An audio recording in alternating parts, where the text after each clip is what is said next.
ये धाम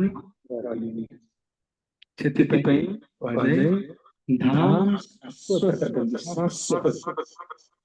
ना ये जगत सृष्टि धाम सृष्टि है ना ये धन सागरे धाम सहित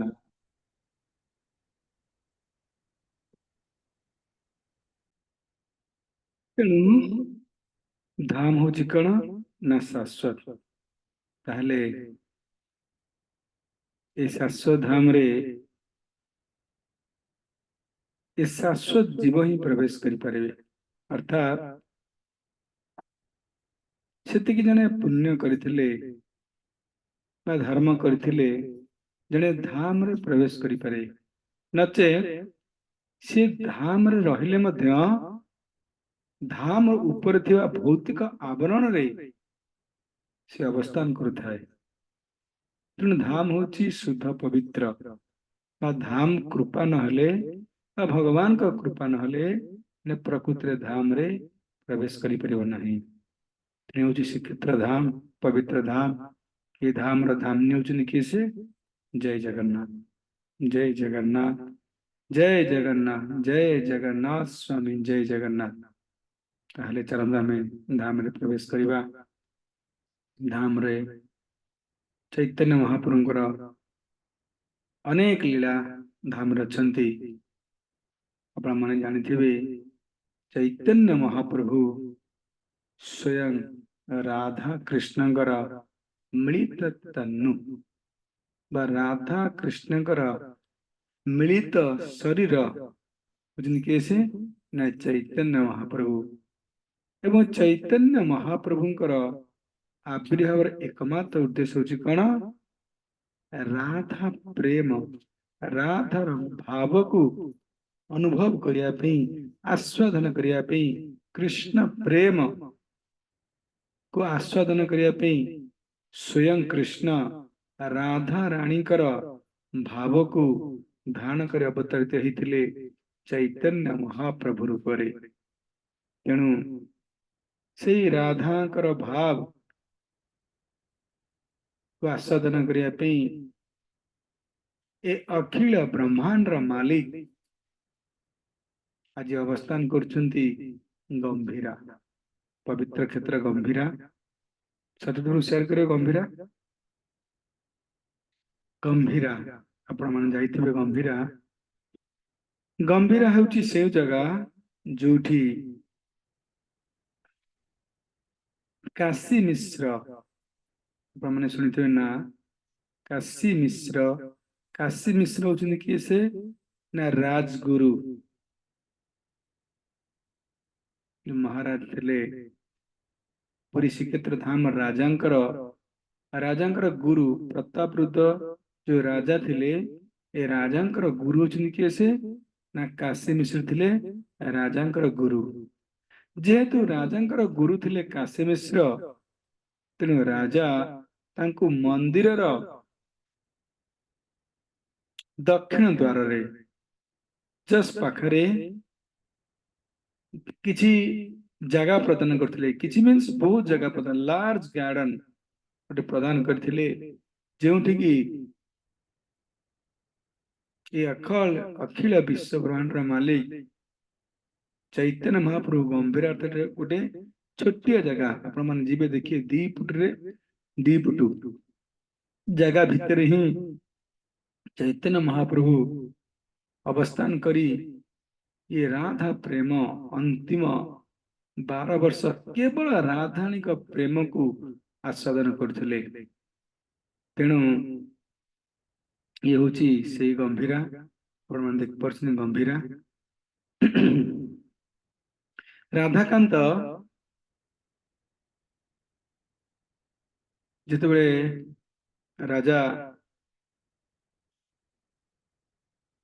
पुरुषोत्तम देव कांची अभियान करथिले कांची अभियान वो कांची अभियान रु विजय लाभ करी प्रतापरुद्र पुरुषोत्तम देव 3टी विग्रह जगन्नाथ मंदिर गणिथिले ये 3टी विग्रह किए से ନା ଜଣେ ହଉଛନ୍ତି ରାଧାକାନ୍ତ, ସାକ୍ଷୀ ଗୋପାଳ, ଆମେ ଯାହା ସକାଳ ଶ୍ରବଣ କରୁଛେ, ଆଉ ଅନ୍ୟ ଜଣ ହଉଛନ୍ତି କିଏ ସେ ଗଣେଶ, କାଞ୍ଚି ଗଣେଶ।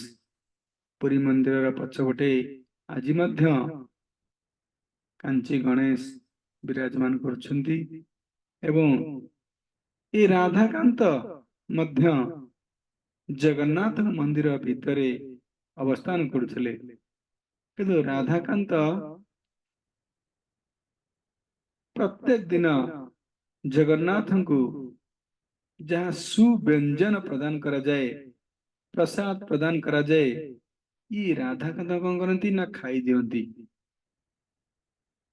ଜଗନ୍ନାଥ କୁହନ୍ତି ଆରେ ମୋର ସୁନ୍ଦର ସୁନ୍ଦର ପ୍ରସାଦ, ନାଇସ୍ ନାଇସ୍ ପ୍ରସାଦ କିଏ ଖାଇ ଦଉଛନ୍ତି, କିଏ ଖାଇ ଦଉଛନ୍ତି?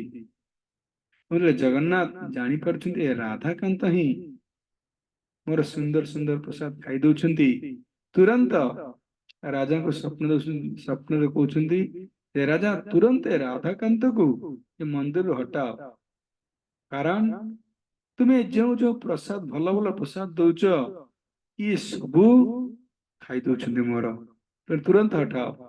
ରାଜା ବର୍ତ୍ତମାନ ମୁସ୍କିଲରେ, ଆରେ ରାଧାକାନ୍ତ ଯେଇ ଗୌର ସେଇ କୃଷ୍ଣ ସେଇ ଜଗନ୍ନାଥ, ରାଧାକାନ୍ତ ଜଗନ୍ନାଥ ତ ଅଭିନ୍ନ ଅଟନ୍ତି, କେମିତି ରାଧାକାନ୍ତ ଘଟେଇବେ? ତେଣୁ ଏଭଳିଆ କନଫ୍ୟୁଜ ସିଚୁଏସନରେ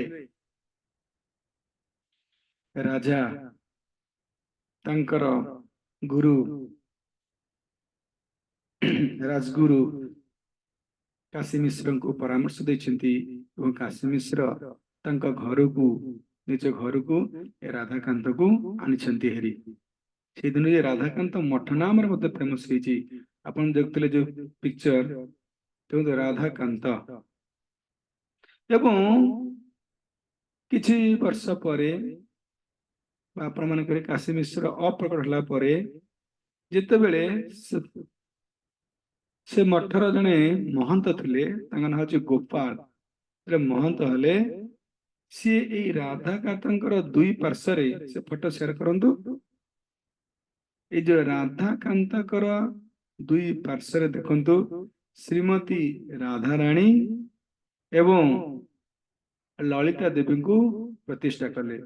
ପ୍ରଥମେ ଶ୍ରୀ ରାଧାକାନ୍ତ ଅକେଲେ ଥିଲେ, ଏକୁଟିଆ ଥିଲେ, କିନ୍ତୁ ଇଏ ଯେତେବେଳେ ଇନଚାର୍ଜ ହେଲେ ମଠର, କିଏ ସେ ଗୋପାଳ, ଗୋପାଳ ଗୁରୁ। ଦେଖନ୍ତୁ ସେ ଫଟୋ, ହଁ ବାସ୍ ଦେଖନ୍ତୁ, ଇ ରାଧାକାନ୍ତ କାଶୀ ଅଭିଯାନରୁ ପୁରୁଷୋତ୍ତମ ଦେବ ଆଣିଥିଲେ ହେରି। ଅନେକ ଦିନ ଧରି ପୁରୀ ଜଗନ୍ନାଥ ମନ୍ଦିର ପୂଜା ହେଲା ପରେ ପୁଣି ଶିଫ୍ଟ ହେଲେ କୋଉଠି, ରାଧାକାନ୍ତ ମଠକୁ। କାଶୀ ମିଶ୍ର ଅପ୍ରକଟ ହେଲା ପରେ ଯେତେବେଳେ ଏ ଗୋପାଳ ଗୁରୁ ଏ ମଠର ଇନଚାର୍ଜ ହେଲେ, ସେତେବେଳେ ସେ କଣ କଲେ ନା ଇଏ ଯୋଉ ରାଧାରାଣୀ ଏବଂ ଲଳିତା ଦେବୀଙ୍କୁ ଦୁଇ ପଟରେ ସ୍ଥାପନ କରିଛନ୍ତି, ଆପଣମାନେ ଦେଖିପାରିବେ। ଏବଂ ଗୌର ନେତା ବି ଅଛନ୍ତି, ଡ୍ୟାନ୍ସିଂ ଗୌର ନେତା ଯାହାକୁ କହନ୍ତି, ଜଗନ୍ନାଥ ମଧ୍ୟ ଅଛନ୍ତି। ଏବଂ ସବୁଠୁ ବଡ କଥା ହଉଛି ଗୋଟେ ଛୋଟ ରୁମରେ, ଛୋଟ ରୁମ ଗମ୍ଭୀରା ବୁଝୁଛନ୍ତି, ଗମ୍ଭୀରା ଅର୍ଥାତ ଓଡିଆରେ ମାନେ ବହୁତ ଘର ଭିତରେ ଗୋଟେ ସିକ୍ରେଟ ଘର ଥିବ, ଏବଂ ସେ ସିକ୍ରେଟ ଘର ଭିତରେ ଆଉ ଗୋଟେ କଣ ଥିବ, ଆଉ ଗୋଟେ ଛୋଟ ରୁମ ଥିବ। ସେଇ ଛୋଟ ରୁମ ସବୁ ମୂଲ୍ୟବାନ ଜିନିଷକୁ ଲୁଚେଇକି ରଖାଯାଇଥାଏ। ସେଇପରି ଗମ୍ଭୀରା ଅର୍ଥାତ ଏ କାଶୀ ମିଶ୍ରଙ୍କର ବିରାଟ ବଡ ବଙ୍ଗଲା ଭିତରେ ତାଙ୍କର ଗୋଟେ ଘର ଅଛି, ଏବଂ ସେଇ ଘର ଭିତରେ ମଧ୍ୟ ଆଉ ଗୋଟେ ଛୋଟିଆ ଘର ଅଛି, ତାକୁ ଗମ୍ଭୀରା କୁହାଯାଏ। ଯେମିତି ଗମ୍ଭୀରାରେ ମନୁଷ୍ୟ ମୂଲ୍ୟବାନ ଧନରତ୍ନ ସଞ୍ଚିତ କରି ରଖିଥାଏ, ସେହିପରି କାଶୀ ମିଶ୍ର ମଧ୍ୟ ସବୁଠାରୁ ମୂଲ୍ୟବାନ ଜିନିଷ କଣ, ଚୈତନ୍ୟ ମହାପ୍ରଭୁଙ୍କୁ ଏ ଗମ୍ଭୀରାରେ ସାଇତିକି ରଖିଥିଲେ। ତାର ନାମ ହଉଛି ଗମ୍ଭୀରା। ଏବଂ ଏ ଗମ୍ଭୀରା ତିନିଟି ଦ୍ୱାର ଅଛି। ଏଇ ତିନୋଟି ଦ୍ୱାର, ଗମ୍ଭୀରା ଭିତରେ ଗୋଟେ ଆଉ ଗୋଟେ ଛୋଟ ବକ୍ସ ଅଛି। ସେଇ ବକ୍ସରେ ମଧ୍ୟ ଏବେ ମଧ୍ୟ ଚୈତନ୍ୟ ମହାପ୍ରଭୁଙ୍କର କମଣ୍ଡଳୁ ଅଛି, ପାଦୁକା ମଧ୍ୟ ରଖାଯାଇଛି। ଏବଂ ଏଇଠି ଚୈତନ୍ୟ ମହାପ୍ରଭୁ ତାଙ୍କ 12 ବର୍ଷ ରାଧାରାଣୀଙ୍କର ବିଗ୍ରହ ରାଧାରାଣୀଙ୍କର ବିରହକୁ ଆସ୍ୱାଦନ କରିଥିଲେ। କେତେ ବର୍ଷ? 12 ବର୍ଷ। ଇଏ ହଉଛି ସେଇ ଗମ୍ଭୀର। ଆମେ ଯିବା, ଦେଖିବା, ଦର୍ଶନ କରିବା ଏ ପବିତ୍ର ସ୍ଥାନ ଯୋଉଠି ସ୍ୱୟଂ ଭଗବାନ ଅବସ୍ଥାନ କରୁଥିଲେ। ତେଣୁ ଆଉ ସେଥିପାଇଁ କୁହାଯାଉଛି ନା ଗମ୍ଭୀର କୁହାଯାଇଛି। ଚୈତନ୍ୟ ମହାପ୍ରଭୁ ବିଭିନ୍ନ ପ୍ରକାର ଲୀଳା ଏ ଗମ୍ଭୀରରେ ପ୍ରକଟ କରିଛନ୍ତି। ଗମ୍ଭୀର ଥିବା ସମୟରେ ମନ୍ଦିରକୁ ଯାଇଛନ୍ତି। ମନ୍ଦିର ଭିତରେ ଗୌଡ଼ ସ୍ତମ୍ଭ ପାଖରେ ଚୈତନ୍ୟ ମହାପ୍ରଭୁ ଠିଆ ହୋଇ ଜଗନ୍ନାଥଙ୍କୁ ପ୍ରାର୍ଥନା କରୁଛନ୍ତି। ହଠାତ୍ ଜଣେ ରମଣୀ ନାରୀ ଚୈତନ୍ୟ ମହାପ୍ରଭୁଙ୍କର କାନ୍ଧ ଉପରକୁ ଚଢିକି ଜଗନ୍ନାଥଙ୍କୁ ଦର୍ଶନ କଲେ। ଚୈତନ୍ୟ ମହାପ୍ରଭୁଙ୍କ କାନ୍ଧ ଉପରେ ଚଢିକି ଦର୍ଶନ କରୁଛନ୍ତି। ଗୋବିନ୍ଦ ଦେଖିଛନ୍ତି, ଆରେ ଚୈତନ୍ୟ ମହାପ୍ରଭୁଙ୍କର ଭଗବାନଙ୍କ ଉପରେ ଏକ ନାରୀ ଚଢି ଦର୍ଶନ କରୁଛି। ଏ ଓଲା ଓଲା, ଏ ଓଲା, ତୋ ମୁଣ୍ଡ ଫୁଣ୍ଡ ଖରାପ ହେଲା କଣ? ଓଲା, ତୁରନ୍ତ ଓଲା, ତୁ ଭଗବାନଙ୍କ ଉପରେ ଚଢି କଣ ଦର୍ଶନ କରୁଛୁ? ଚୈତନ୍ୟ ମହାପ୍ରଭୁ ଭାବରେ ଆବିଷ୍ଟ ହୋଇଛନ୍ତି। ରାଧାରାଣୀଙ୍କ ପ୍ରେମରେ ନିମଜ୍ଜିତ ହୋଇ କେବଳ କୃଷ୍ଣକୁ ଦର୍ଶନ କରୁଛନ୍ତି। ଜାଣି ପାରୁନାହାନ୍ତି ଯେ ମୋର କାନ୍ଧରେ ଜଣେ ରମଣୀ ଛିଡା ହେଇ ଜଗନ୍ନାଥଙ୍କୁ ଦର୍ଶନ କରୁଛନ୍ତି। ଏବଂ ସାଙ୍ଗେ ସାଙ୍ଗେ ଚୈତନ୍ୟ ମହାପ୍ରଭୁ କହୁଛନ୍ତି, ନାଇଁ ନାଇଁ ନାଇଁ, ତାକୁ ଓହ୍ଲାଉନି। କାରଣ ଇଏ ଯୋଉ ଜଗନ୍ନାଥଙ୍କୁ ଦର୍ଶନ କରିବାର ଇଏ ଯୋଉ ଆଗ୍ରହ, ଇଏ ଯୋଉ ନିଷ୍ଠା, ଇଏ ଯୋଉ ରୁଚି ମୋ ପାଖରେ ନାହିଁ। ଏ ରୁଚି ମୋର କେମିତି ଉତ୍ପନ୍ନ ହବ? ଏ ପ୍ରକାର ନିଷ୍ଠା ମୋର କେମିତି ଉତ୍ପନ୍ନ ହବ? ଦେଖନ୍ତୁ, ଚୈତନ୍ୟ ମହାପ୍ରଭୁ ଚଢିକି ଏ ରମଣୀ ଦର୍ଶନ କରୁଛନ୍ତି ଜଗନ୍ନାଥଙ୍କୁ ଏବଂ ଗୋବିନ୍ଦଙ୍କୁ ଓହ୍ଲାଉଛନ୍ତି। ଚୈତନ୍ୟ ମହାପ୍ରଭୁ ନା ନା ନା, ଏ ପ୍ରକାର ଭାବ, ଏ ପ୍ରକାର ଆରମ୍ଭ କେବେ ଉଦିତ ହବ କହିକି ଚୈତନ୍ୟ କ୍ରନ୍ଦନ କରୁଛନ୍ତି। ଅନେକ ଗମ୍ଭୀର ଥିଲାବେଳେ ଚୈତନ୍ୟ ମହାପ୍ରଭୁକୁ ସମ୍ପାଦନ କରିଛନ୍ତି। ଥରେ ଚୈତନ୍ୟ ମହାପ୍ରଭୁ ଦିନ ରାତି ଗୋବିନ୍ଦ ଏବଂ ସ୍ୱରୂପ ଦାମୋଦର ସେ ଗମ୍ଭୀରରେ ଚୈତନ୍ୟ ମହାପ୍ରଭୁଙ୍କୁ ଜଗନ୍ତି ଏବଂ ରାଧାରାଣୀଙ୍କ ପ୍ରେମରେ ଏତେ ବିଭୋର ହୋଇଛନ୍ତି ଚୈତନ୍ୟ ମହାପ୍ରଭୁ।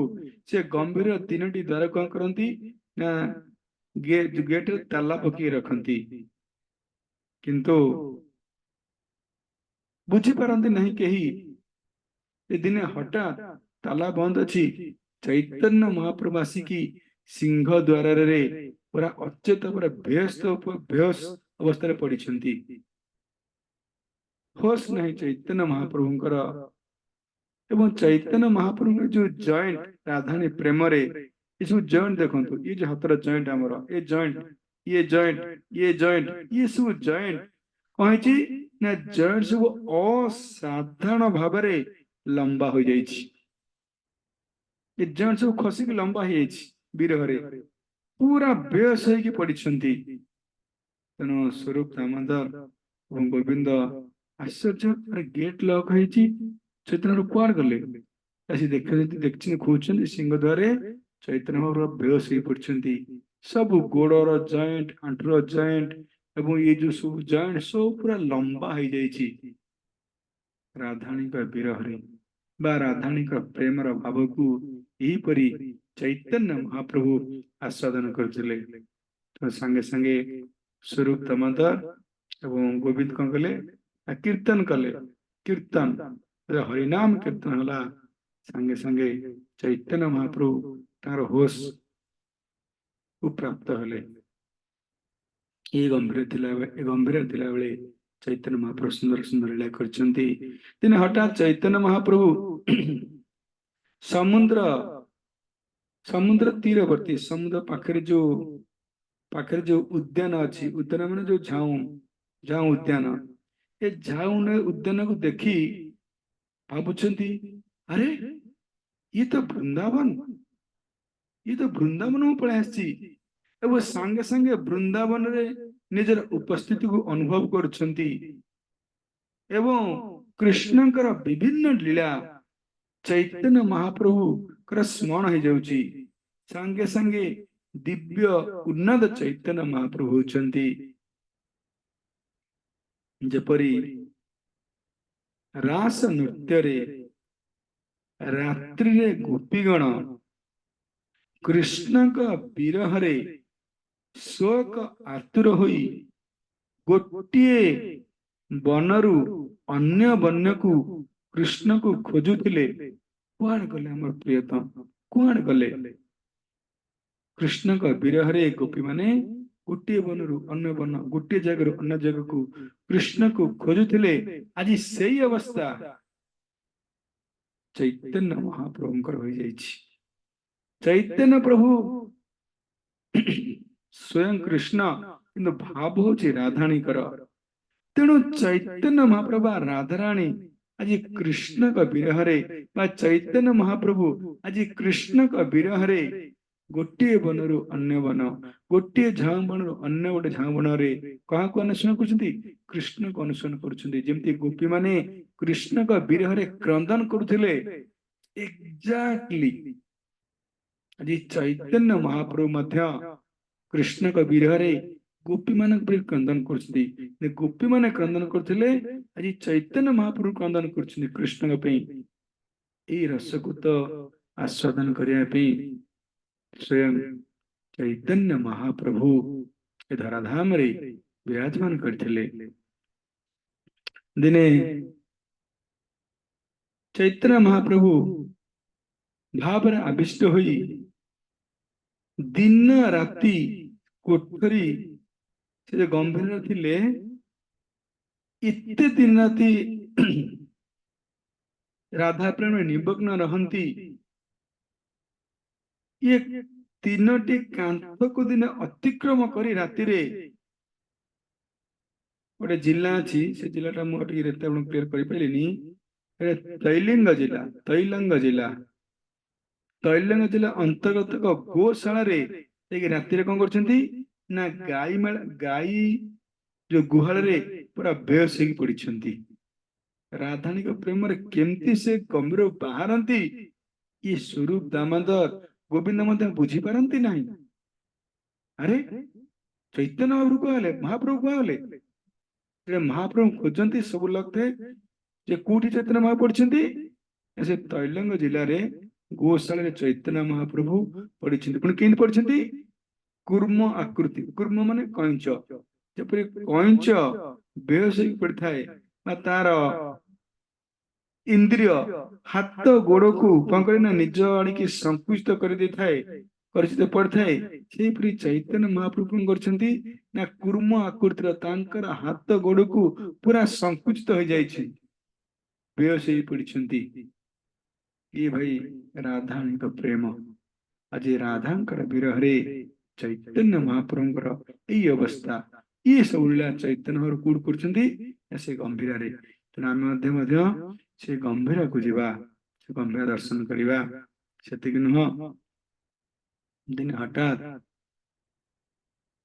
पूर्णिमा तिथि रे चैतन्य महाप्रभु आई तोटा आपण मान जानते जो गुंचा मंदिर अच्छी गुंचा मंदिर जस्ट डाहण पट हूँ आई तोटा से आई तोटा पाखे समुद्र कूल रे विचरण करथिले हठात समुद्र को देखिकिरी चैतन्य महाप्रभु अरे ये तो मो जमुना ये जमुना एवं सेठरे देखुन श्रीमती राधाराणी एवं अन्य गोपी मान सहित भगवान कृष्ण जल क्रीड़ा करुछंती ये दृश्य चैतन्य महाप्रभु देखुछंती जमुना को देखिकी सॉरी समुद्र को देखिकी चैतन्य महाप्रभु अरे मो जमुना ये जमुना देखुछंती चैतन्य महाप्रभु गोपी माने एवं कृष्णकर जल क्रिया चली तेणु चैतन्य महाप्रभु आ निज को कंट्रोल करि पारले नहीं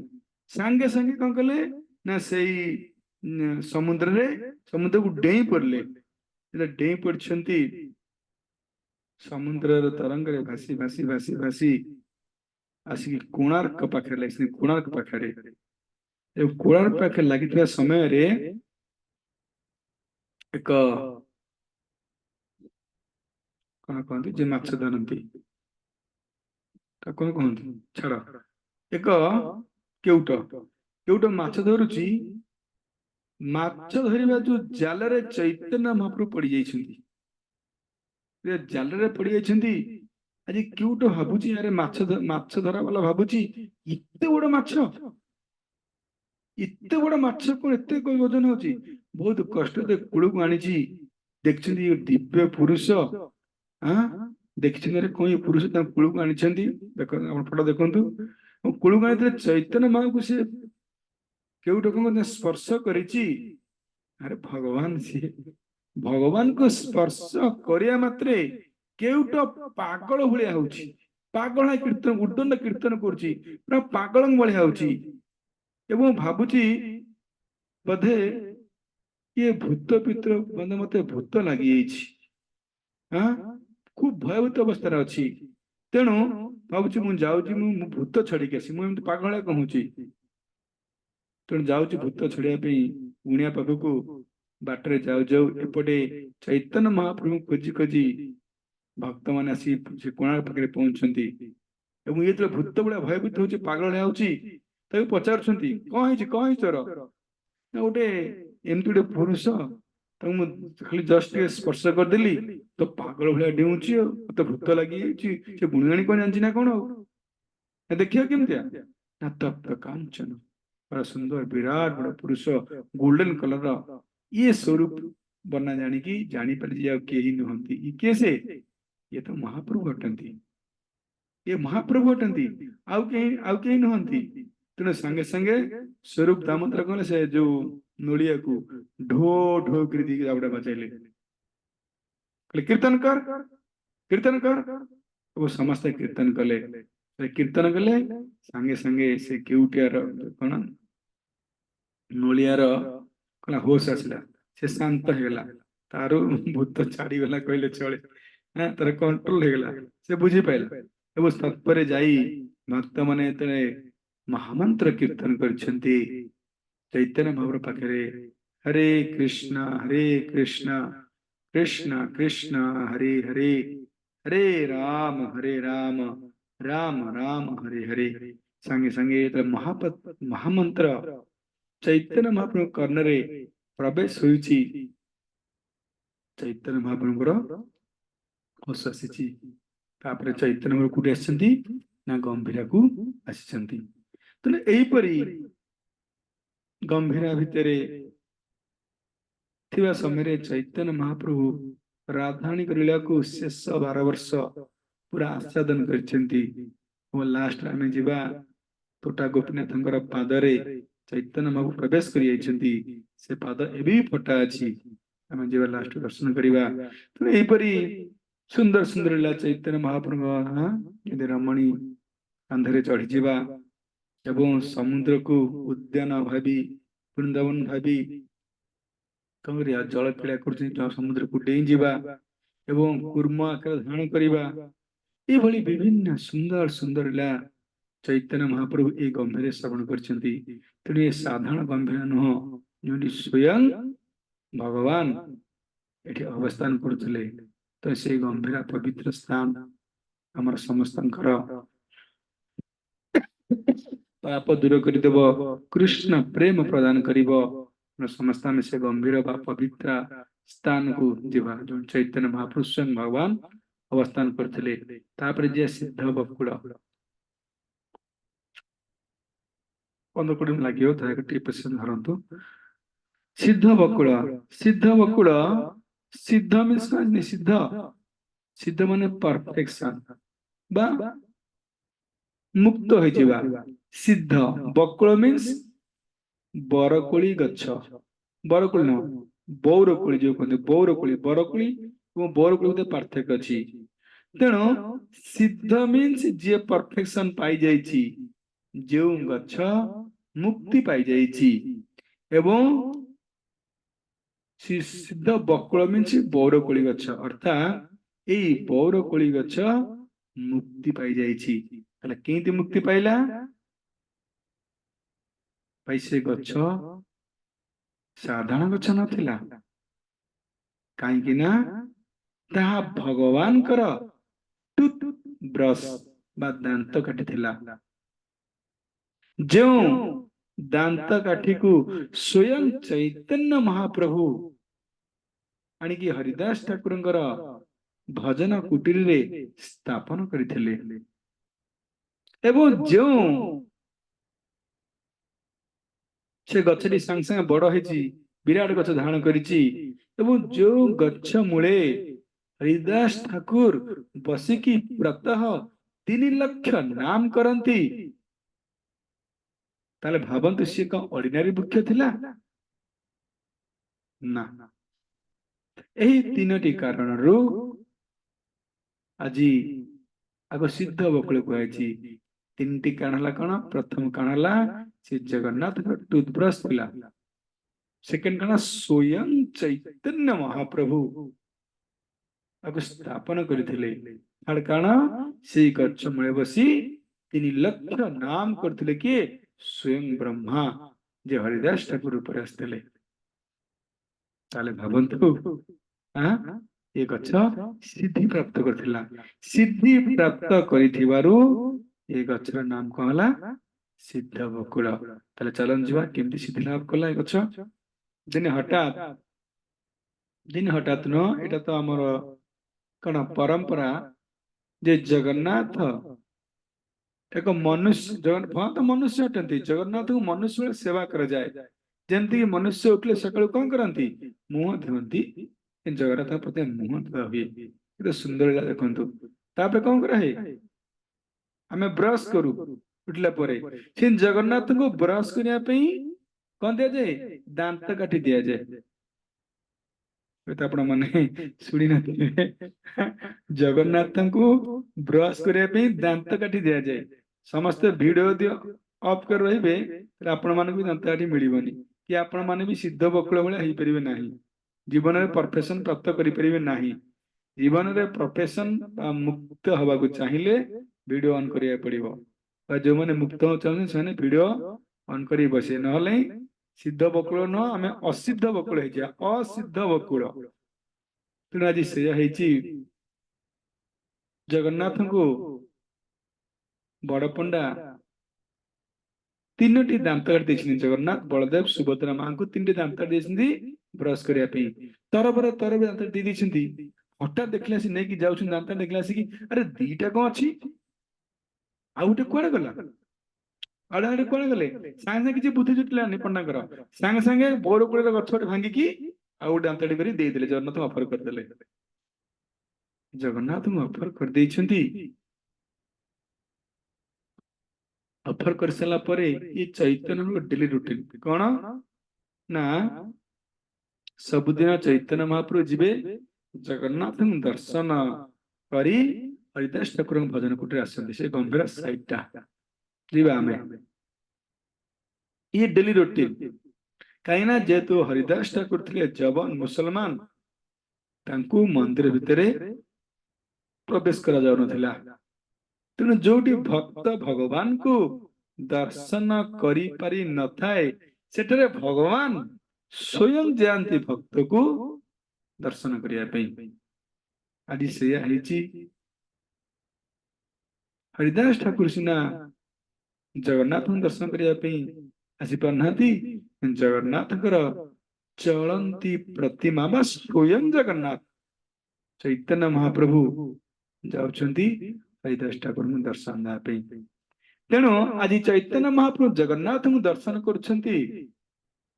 दर्शन करते समय बड़ पंडा से जो बरगुले काठीटा जोटा भगवान जगन्नाथ को अर्पण कराइथिला प्रसाद रूप रे चैतन्य महाप्रभु दे देले।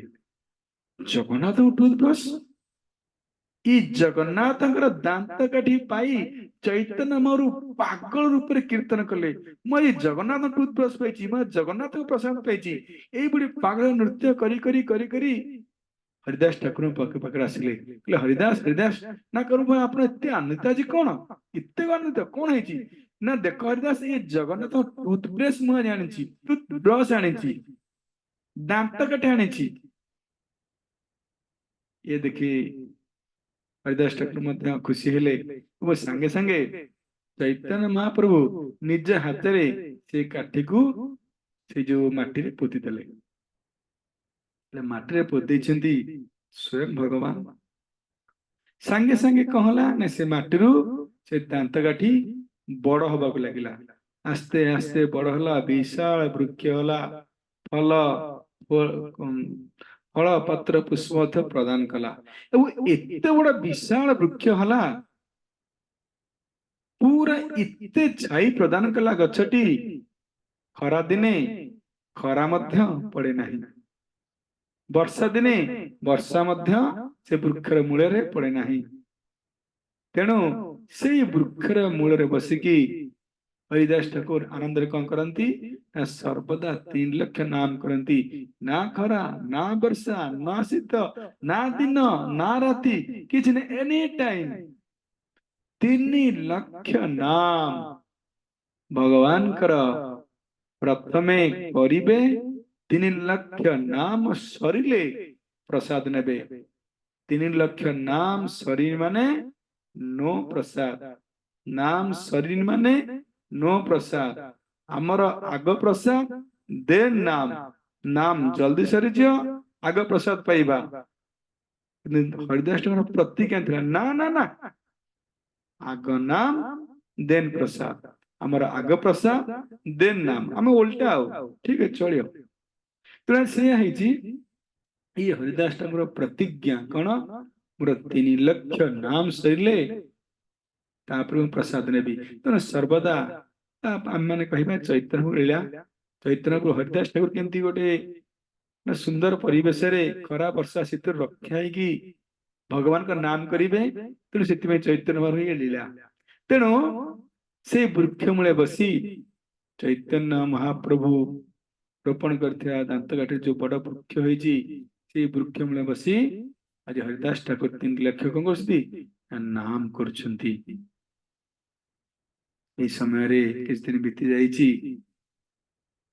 रथयात्रा समय रथ काम चली रथ गढ़ा चली रथ प्राय संपूर्ण हो गलानी राति पाइले दिने दिन रथ यात्रा आरंभ हब हठात कि रथर चक चक चक करने काठर सटेज है काठ मिललानी अरे भूसकिना कुआड़ काठ आनी कौन करेंगे समस्त चिंता कुआड़ काठ आनिया तेणु राजा मैंने तुरंत निर्देश दिले सैन्य मान तुम्हें जाओ जो गछ अच्छी भल गछ आनी काटिक आण सब सैन्य सब खोजिले पुरी कोठी भल गछ नाही रथर काठ करने सैनिक मैंने खोजी खोजी खोजी आसिक देखी हरिदास ठाकुर जो भजन कर अरे वाह तो सुंदर वृक्ष विशाल वृक्ष मोटा वृक्ष सीधा गछ स्ट्रेट गछ ये तो रथ चक पूरा ठीक हम संगे संगे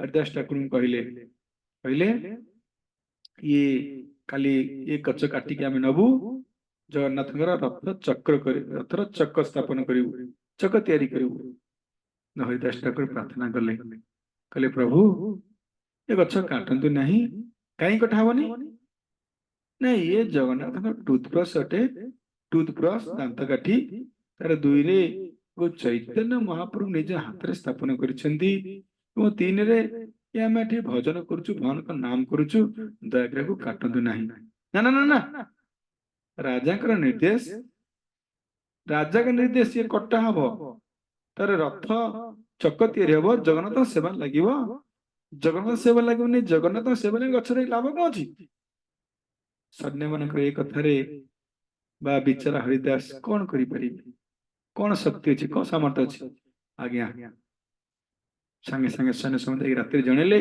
महाराज महाराज काम हो गया क्या काम हो गया हाँ आम देखिए गोटे बड़ स्टेट मुख्यमूल से हरिदास ठाकुर पाखे अच्छी विराट बड़ गच सीधा गच काली काटिक आम रथ करदेबू ना बढ़िया है टेंशन गला जगन्नाथ सेवा करना ठीक अच्छी सकाल पाइला सैन्य समत मान जाइछंती से गछ काटिया से गथर फटो देखते बहुत भल हम आम सिंह प्रभु सीधा विशाल वृक्षटी कहला अष्टवक्र हो जाइए सकाळु अष्टवक्र ଦେଖନ୍ତୁ ଗଛ ଆପଣ ମାନେ ସବୁଆଡେ ବଙ୍କା ତେଢା ହେଇଯାଇଛି, ଗଛଟା ସିଧା କିଛି ନାହିଁ। ଇଏ ସୈନ୍ୟ ମାନଙ୍କ ଆଖି ଆରେ କ ରାତିରେ ଦେଖୁଥିଲୁ ସିଧା ବିରାଟ ବଡ ବୃକ୍ଷ, କଣ ଆଜି ସକାଳ ବେଳେ ଆସିକି ପୁରା ସବୁ ବଙ୍କା ହେଇଯାଇଛି ଏବଂ ଭିତର ଫମ୍ପା, ଭିତର ବି ଫମ୍ପା, ଭିତରେ କିଛି ନାହିଁ, ଭିତରେ ଦେଖିଲେ ପୁରା ଫମ୍ପା, ପୁରା ବଙ୍କା ହେଇଯାଇଛି। ମାନେ ଏମିତି ଗୋଟେ ପର୍ସନ ନାହିଁ ଯେ କାଟିକି ଚକ କରିହବ। ଦେଖନ୍ତୁ ଭିତର ଫମ୍ପା, ସିଂହଗିରି ପ୍ରଭୁ କି ଜୟ ହୋ। ଏଇଟା ଭିତର ଫମ୍ପା ଦେଖନ୍ତୁ, ଭିତରେ କିଛି ନାହିଁ, ଭିତର ଫମ୍ପା ଏବଂ ବଙ୍କା ହେଇଯାଇଛି, କାଟିକି ରଥ ଚକ ତିଆରି କରି ହବନି। ଏଇ କଥା ଦେଖି ଆଶ୍ଚର୍ଯ୍ୟ ହେଲେ। ଆରେ ଆମେ ରାତିରେ ଦେଖିବୁ ଗଲୁ ଗୋଟେ, ଇଏ ସକାଳୁ କେମିତି ହେଇଛି? ସାଙ୍ଗେ ସାଙ୍ଗେ ଯାଇକି କଣ କଲେ, ସୈନ୍ୟ ସାମନ୍ତକୁ ଜଣେଇଲେ। ଜଣେଇଲେ ଏ ସୈନ୍ୟ ସାମନ୍ତ ରାଜାଙ୍କୁ ଜଣେଇଲେ। ରାଜା ସିଂହ ଦେଖିଲେ ବିଶ୍ୱାସ ହେଲାନି, ଆରେ ରାତ୍ରି ଏମିତି ସକାଳ ନା ହଁ ହେଲେ।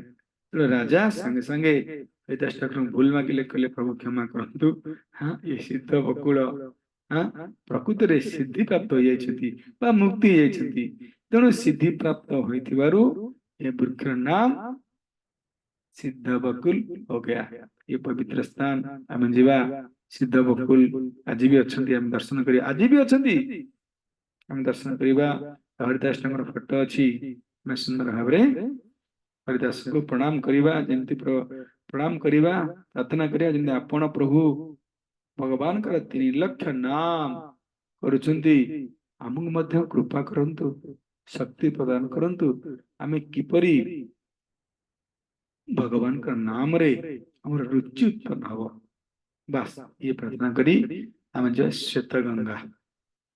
ଶ୍ଵେତ ଗଙ୍ଗା ଆପଣ ମାନେ ଜାଣିଥିବେ, ଶ୍ଵେତ ଗଙ୍ଗା ଜଷ୍ଟ ଜଗନ୍ନାଥଙ୍କ ମନ୍ଦିରକୁ ଲାଗିଛି, କହିଥିଲେ ଜଷ୍ଟ ବ୍ୟାକରେ ଶ୍ଵେତ ଗଙ୍ଗା।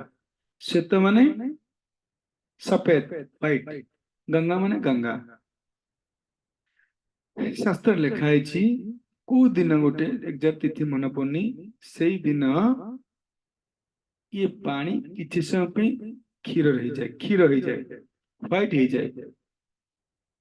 କିଛି ସମୟ ପାଇଁ ଏ ପାଣି ଶ୍ଵେତ ରଙ୍ଗର ହେଇଯାଉଥିବାରୁ ବା କ୍ଷୀର କଲର ହେଇଯାଇଥିବାରୁ ତାଙ୍କର ନାମ କଣ ହେଲା, ଶ୍ଵେତ ଗଙ୍ଗା।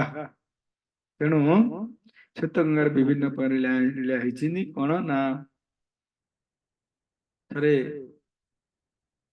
ଜଣେ ଜଗନ୍ନାଥଙ୍କର ସେବକ ଥିଲେ, ତାଙ୍କ ନାଁ ହଉଛି ତାଳ ତାଳଚା ମହାପାତ୍ର, ସବୁ ମହାପାତ୍ର ଏମିତି। ତେଣୁ ଜଗନ୍ନାଥଙ୍କ ସେବା ସର୍ବଦା କରନ୍ତି। ଦିନେ ସେ ମହାପାତ୍ର ପଣ୍ଡାଙ୍କର ବହୁତ ଇଚ୍ଛା ହେଇଛି, କଣ ନା ମୁଁ ଯାଇକି ଟିକେ ଗଙ୍ଗା ସ୍ନାନ କରନ୍ତିନି। କିନ୍ତୁ ଗଙ୍ଗା ସ୍ନାନ କରିବା ପାଇଁ ଶରୀର ସପୋର୍ଟ ଦଉନି, ବୃଦ୍ଧ ହେଇଯାଇଛନ୍ତି, ଚାଲି ପାରୁନାହାନ୍ତି, କିନ୍ତୁ ପ୍ରବଳ ଇଚ୍ଛା ହେଇଛି କଣ ଆମେ ଟିକେ ଗଙ୍ଗା ସ୍ନାନ କରିବା ପାଇଁ। ତେଣୁ ଜଗନ୍ନାଥ ରାତିରେ ସ୍ୱପ୍ନେଇଛନ୍ତି, ତୁମେ ଯାଅ, ଯୋଉ ଶ୍ଵେତ ଗଙ୍ଗା ଅଛନ୍ତି, ଶ୍ଵେତ ଗଙ୍ଗାରେ ତୁମେ ସ୍ନାନ କରିକି ଆସ ହରି। ଠିକ ଅଛି, ସ୍ୱପ୍ନ ପାଇ ସକାଳୁ ସକାଳେ ମହାପାତ୍ର ପଣ୍ଡା ପ୍ରଭୁ ଯେତେବେଳେ ଯାଇକି ଶ୍ଵେତ ଗଙ୍ଗାରେ ବୁଡିଛନ୍ତି, ଯେତେବେଳେ ଶ୍ଵେତ ଗଙ୍ଗାରେ ବୁଡିଛନ୍ତି, ବୁଡିକି ଉଠିଲା ଆସିକି ଏ ମହାପାତ୍ର ପଣ୍ଡା ପ୍ରଭୁ କୋଉଠି, ଯୋଉ କାଶୀରେ ଯୋଉ ଅଛନ୍ତି ଗଙ୍ଗା, ସେ କାଶୀ ପାଖରେ ଦେଖିଲେ, କାଶୀ ଯାଇକି ଉଠିଲେ। ଆରେ ଦେଖୁନ, ଆରେ ଇଏ କଣ, ଏ ତ କଣ କାଶୀ ମୁଁ କେମିତି ଆଇଲି ହେରି, ଜଗନ୍ନାଥ ପୁରୀରେ ଥିଲି, କାଶୀ କେମିତି ଆଇଲି? ଆଶ୍ଚର୍ଯ୍ୟ। ଗଲା ସେଇଠି ସ୍ନାନ ଭାନ କରିକି ପୁରା ଆରାମସେ କଣ ପୁଣି ଯେତେବେଳେ ବୁଡିଲେ, ସେଠି କାଶୀ ପାଖରେ ଯେତେବେଳେ ବୁଡିଲେ, ପୁଣି ଉଠିଲେ ଆସିକି କୋଉଠି, ପୁରୀ ଶ୍ଵେତ ଗଙ୍ଗାରେ। ପୁରୀ ଶ୍ଵେତ ଗଙ୍ଗାରେ ବୁଡିଲେ, ସ୍ନାନ କଲେ, ବାହାରିଲେ କୋଉଠି, କାଶୀ ଗଙ୍ଗା ପାଖରେ। ଏବଂ ସ୍ନାନ ପାନ କରିକି ବରୁଣେଇ ସ୍ନାନ, ହଁ ବରୁଣେଇ ସ୍ନାନ ମନେ ପଇଲା, ବରୁଣେଇ ସ୍ନାନ ସେଇ ତିଥିରେ ସମସ୍ତେ ଗଙ୍ଗା ସ୍ନାନ କରନ୍ତି। ଏତେ ଶ୍ଵେତ ଗଙ୍ଗାରେ ଇଏ ବୁଡିଲେ, ବାହାରିଲେ କୋଉଠି, ଗଙ୍ଗା, ଗଙ୍ଗା ପାଖରେ ବାହାରିଲେ। ତେଣୁ ସେଠି ସବୁ ଦେଖିଲେ, ଆରେ ଆଶ୍ଚର୍ଯ୍ୟ, ସିଏ ବି ଦେଖୁଛନ୍ତି ପୁରୀରେ ସବୁ ଗାଧଉଛନ୍ତି, ପୁରୀ ଲୋକମାନେ ବି ଗାଧଉଛନ୍ତି, ତାଙ୍କ ସାଙ୍ଗେ ଗାଧୁଆ ଗାଧିକିରେ ମଜା କଲେ। ପୁଣି ଯେତେବେଳେ ବୁଡିଲେ ଆଉ ଥରେ, ପୁଣି ଉଠିଲା ସେ କୋଉଠି? ନାଇଁ ଶ୍ଵେତ ଗଙ୍ଗାରେ ଉଠିଲେ। ଆରେ ଆଶ୍ଚର୍ଯ୍ୟ, ମୁଁ ଏତେ ବୁଲିଲି ବାହାରିଲି ସେଠି, ପୁଣି ସେଠି ବୁଲି କଣ ଏଠି କେମିତି ବାହାରିଲି? ଇଏ ଆଶ୍ଚର୍ଯ୍ୟ। ତେଣୁ କହିବାର ଉଦ୍ଦେଶ୍ୟ ହଉଛି ଇଏ ଶ୍ଵେତ ଗଙ୍ଗା। ଜଗନ୍ନାଥ କହିଲେ କଣ? ଇଏ ଶ୍ଵେତ ଗଙ୍ଗା ହିଁ ଗଙ୍ଗା ଅଟନ୍ତି। ଏ ଗଙ୍ଗା ଗଙ୍ଗା ଠାରୁ ଅଭିନ୍ନ, ତେଣୁ ଗଙ୍ଗା ଅଟନ୍ତି। ଏହିପରି ଜଗନ୍ନାଥ ଶ୍ଵେତ ଗଙ୍ଗା। ଏବଂ ଏ ଶ୍ଵେତ ଗଙ୍ଗାକୁ ଲାଗିକି ଆମେ ଯୋଉ ସକାଳେ ଆଲୋଚନା କରୁଥିଲେ କଣ? ସର୍ବଭୌମ ଭଟ୍ଟାଚାର୍ଯ୍ୟଙ୍କ ଘର ଅଛି। ସର୍ବଭୌମ ଭଟ୍ଟାଚାର୍ଯ୍ୟଙ୍କ ଘର ଅଛି, ଯେଉଁ ଘରେ ଚୈତନ୍ୟ ମହାପ୍ରଭୁ ପ୍ରଥମେ ଜଗନ୍ନାଥଙ୍କୁ ଦର୍ଶନ କରି ବେହୋସ ହେଇଥିଲେ। ସାର୍ବଭୌମ ଭଟ୍ଟାଚାର୍ଯ୍ୟ ତାଙ୍କ ଘରେ ନେଇ ଟ୍ରିଟମେଣ୍ଟ କରୁଥିଲେ। ଆମେ ସକାଳେ ଆଲୋଚନା କରୁ, ଯୋଉମାନେ ଶୁଣୁଛନ୍ତି ଆସୁଛନ୍ତି ଶୁଣୁଥିବେ। ତେଣୁ ଏଇ ସର୍ବଭଟ୍ଟାଚାର୍ଯ୍ୟ ସେ ଶ୍ଵେତଗଙ୍ଗାକୁ ଲାଗିକି ଅଛି ତାଙ୍କ ଘର, ବା ଏବେ ଲେଖା ହେଇଛି ମାତା ମଠ। ଯୋଉଟା ମାତା ମଠ ସେଇଟା ହଉଛି ସାର୍ବଭୌମ ଭଟ୍ଟାଚାର୍ଯ୍ୟଙ୍କର ଘର। ତାହେଲେ କଣ ହେଇଛି ନା, କିପରି ଗଙ୍ଗା ମାତା ଇଏ ମାତା ମଠ ହେଲେ ନା, ଜଣେ ମାତା ଥିଲେ। ପ୍ରଥମେ ସେ ବିଲଙ୍ଗସ୍ ଟୁ ବାଂଲାଦେଶ, ବାଂଲାଦେଶରେ ଥିଲେ। କିନ୍ତୁ ବୈରାଗ ହୃଦୟରେ ଉତ୍ପନ୍ନ ହେଇଛି, ଭଗବାନଙ୍କର ଭକ୍ତି କରିବାକୁ ବହୁତ ଆଗ୍ରହ ସୃଷ୍ଟି ହେଇଛି। ତେଣୁ ଘର ଦ୍ୱାରା ସମସ୍ତଙ୍କୁ ତ୍ୟାଗ କରି ବୃନ୍ଦାବନ ଆସିଯାଇଛନ୍ତି। ବୃନ୍ଦାବନରେ ଦୀକ୍ଷା ନେଇଯାଇଛନ୍ତି। ଗୁରୁଙ୍କର ଆଦେଶ ହେଇଛି ଯେ ତୁମେ ପୁରୀ ଯାଅ, ପୁରୀ ଯାଇ କ୍ଷେତ୍ର ସନ୍ନ୍ୟାସୀ ଦୀକ୍ଷା ଗ୍ରହଣ କର। ଅର୍ଥାତ୍ କ୍ଷେତ୍ର ସନ୍ନ୍ୟାସ ବୁଝୁଛନ୍ତି ତ? କ୍ଷେତ୍ର ସନ୍ନ୍ୟାସ ମାନେ ସେଇ କ୍ଷେତ୍ର ଛାଡି ସେ କୁଆଡେ ଯିବେନି, ସେଇ କ୍ଷେତ୍ର ହିଁ ସେ ଅବସ୍ଥାନ କରିବେ। ତ କ୍ଷେତ୍ର ସନ୍ନ୍ୟାସ କୁହାଯାଏ। ଯେମିତି ଆମର ଅଛନ୍ତି ପ୍ରଭୁ ସେ ଆମର ଭଦ୍ର ନେତାୟ ପ୍ରଭୁ ଜାଣିଥିବେ, ସେ ପୁରା କ୍ଷେତ୍ରରେ ସଦାବେଳେ ପୁରୀରେ ରହୁଛନ୍ତି, ପୁରୀ ଛାଡି କୁଆ ଯାଉନାହାନ୍ତି। ସେହିପରି ତାଙ୍କ ଗୁରୁଙ୍କର ଆଦେଶ ଥିଲା ତମେ କ୍ଷେତ୍ର 9:05 କ୍ଷେତ୍ର ସନ୍ନ୍ୟାସ ହେଇ ଜୀବନ ଯାପନ କର।